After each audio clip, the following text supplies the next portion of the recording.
Hey you guys, welcome back to my channel. Today I'm going to be making some keto sugar-free gummies. I totally love these gummies. I love that there's no food coloring and they're so simple to make. They're easy, they're kid approved. You can take them on the go and they're really low calorie. So if you want to see how to make these and how to customize them yourself, then go ahead and keep watching the video.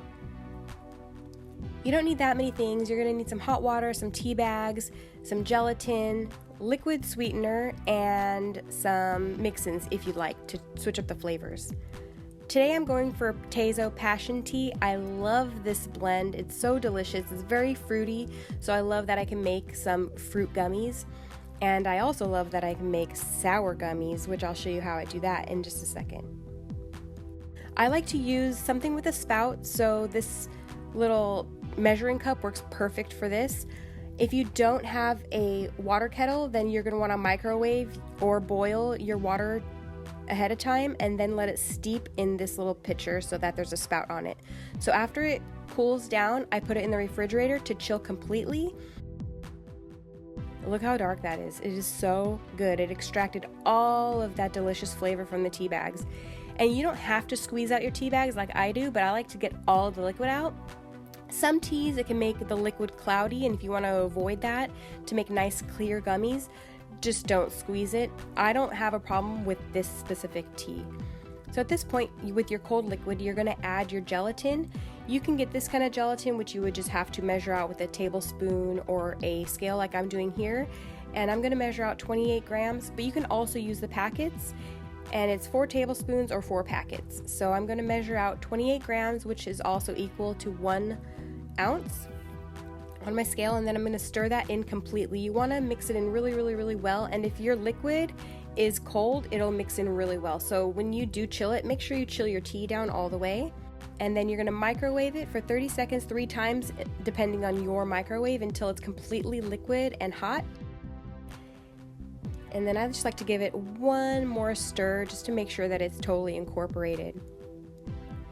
I like liquid sucralose. You guys can use whatever sweetener you want. You can use granular sweetener. Just make sure that it's hot enough to mix in and totally dissolve the sweetener.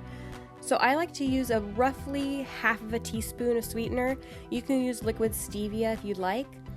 And then at this point, you'll add in all of your mix-ins. You could do apple cider vinegar for tang, but I want mine really sour.